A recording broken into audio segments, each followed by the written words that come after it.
فاسألوا أهل الذكر إن كنتم لا تعلمون.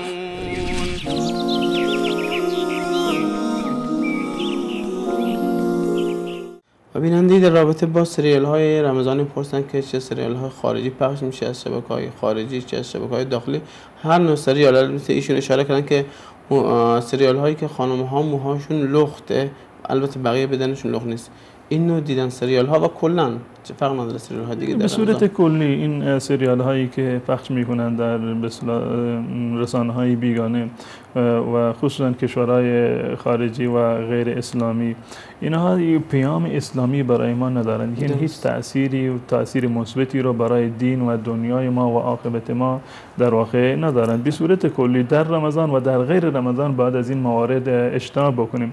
در ماه رمضان حداقل گناهی که این داره این است که شما وقت خودتون رو ضایع کردی.